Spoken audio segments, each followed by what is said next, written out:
how good is Mike Evans? Actually 11 years, 11 seasons, 11,000-yard campaigns. Not Jerry Rice, not Randy Moss, not Calvin Johnson. Nobody in the history of professional football had ever done what Mike Evans did at the end of the 2023 season. Not once in 100 years of the NFL. And yet somehow, some way, Mike Evans spent the better part of a decade as the most criminally overlooked receiver in the sport. So the question isn't whether he's good, the question is why it took the world so long to admit just how good he actually is. Because the answer is complicated. I don't know who needs to hear this, but do not fear. Stay faithful.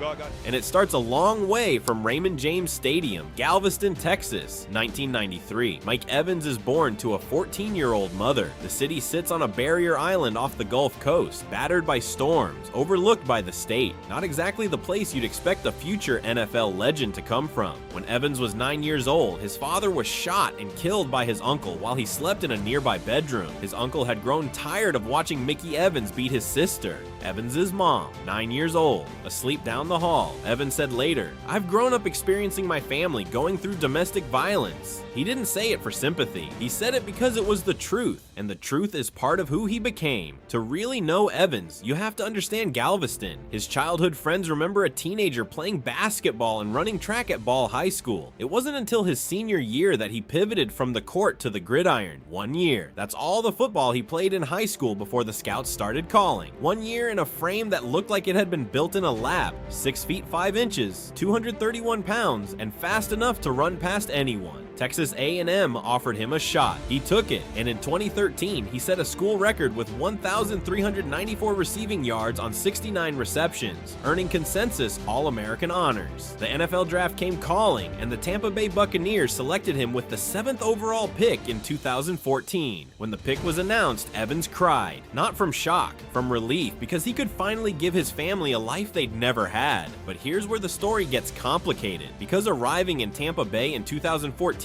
wasn't exactly arriving in paradise. The Buccaneers were bad, and the quarterbacks even worse. The list of signal callers Evans made looked great. Besides Brady is a who's who of career backups and insurance salesmen. Jameis Winston throwing 30 interceptions in a season, Josh Freeman, Mike Glennon, Ryan Fitzpatrick, Ryan Griffin, Blaine Gabbert. These are not names you associate with deep ball efficiency or offensive brilliance. And yet, every single year, Mike Evans went out and got his 1,000 yards anyway. By the end of the 2023 season, he had set a record with 11 consecutive 1,000-yard seasons to start a career, tied with Jerry Rice for the most by any receiver in NFL history. Think about that for a second. Jerry Rice had Joe Montana and Steve Young. Randy Moss had Dante Culpepper and Tom Brady in his prime. Marvin Harrison had Peyton Manning for essentially his entire career. Mike Evans had Jameis Winston throwing pick sixes. The fact that he managed to be so consistently dominant with the most mediocre quarterbacks actually makes his record more impressive than Jerry Rice's. That's not hyperbole, that's just math. So why didn't people see it? Because Evans plays the game like he doesn't need you to see it. He's not flashy, he doesn't do the celebrations, doesn't chase the highlights packages, doesn't lobby for his spot in the conversation. He runs his routes, wins his contested catches, scores his touchdowns, and goes home. Week after week, year after year, he won't vocally proclaim himself or highlight his notable achievements. That's not the Galveston way. You don't survive what he survived by talking about yourself. And the tape is devastating in the best possible way. The back shoulder fade where he climbs the ladder over a corner a foot shorter and makes it look inevitable. The post route where his size becomes a weapon and his hands never let you down. The red zone presence that made him the most reliable touchdown option in Tampa Bay history season after season.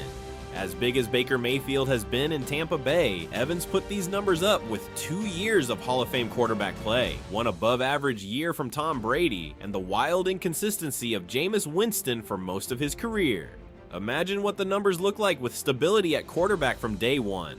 Then came 2020, and Tom Brady walked through the door. Suddenly, the league had to pay attention. The Buccaneers won Super Bowl 55. Evans had his ring, and while his stat line in the championship game was modest, every person in that organization knew who the heartbeat of that offense had been for years before Brady ever got there. The accolades started stacking up properly. 6 Pro Bowl selections, second team All-Pro in 2016 and 2023, franchise records in every meaningful receiving category, and And in October 2024, a moment that finally forced the national conversation to happen. In the first drive of Monday Night Football against the Baltimore Ravens, Evans caught a touchdown and became the 11th player in NFL history to haul in 100 receiving scores.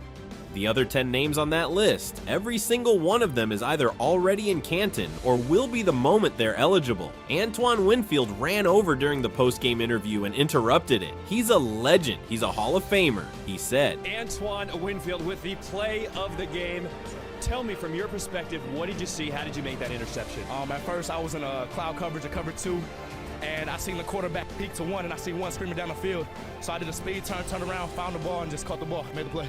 J.J. Watt tweeted 3 words, Hall of Fame. The building had been under construction for a decade. That night, everyone finally stopped and looked at it. Evans is one of 4 players in NFL history with 12,000 plus receiving yards and 100 plus receiving touchdowns through 11 career seasons, alongside a trio of Hall of Famers in Marvin Harrison, Randy Moss, and Jerry Rice. 4 players, all of history, 3 gold jackets, and Mike Evans. Pro Football Reference's Hall of Fame monitor puts the baseline for an average Hall of Famer at 100. Evans scores a 60.80. That number will draw skeptics, and they have a point worth hearing. He has only 2 All-Pro nods. He was rarely the best receiver in the league in any given season. He never put up a 1,700-yard year that made jaws drop and debates ignite. He was never the story. He was always the constant. He can't claim the highest peak in his era. Players like Julio Jones and Davante Adams are frequently considered far better, and that's the honest version of this debate. If you're looking for a receiver who dominated a single season the way Moss did in 2007, or the way Cooper Kupp did in 2021, Evans doesn't give you that. What he gives you instead is something the Hall of Fame has always struggled to properly value: sustained elite consistency against circumstances that would have broken lesser players. And then 2024 happened, and it reminded everyone that careers don't finish on your terms. Evans was limited to just 8 games due to a hamstring injury, a broken collarbone, and a concussion. The streak ended at 11. The Iron Man run that had defined his legacy had a final chapter nobody wanted to read, and after 12 years in Tampa, his future with the Buccaneers remains unsettled. It feels wrong, like pulling the number off the wall before the banners even hung. So,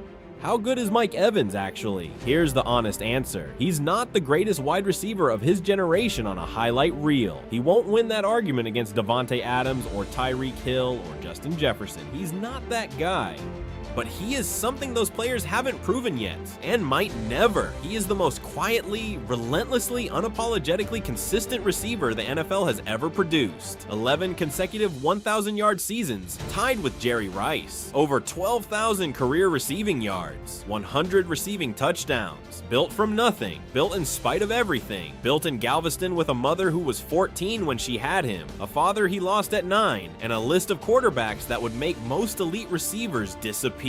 He didn't disappear, he just kept working year after year, quietly rewriting the record books while the national conversation was busy staring somewhere else. I feel like there is still more for me to do to solidify that and lock that up, Evans said about Canton. Knowing him, he meant it, and knowing his history, you'd be a fool to bet against him. The gold jacket isn't coming, it's just waiting. If you enjoyed this video, stick with the channel.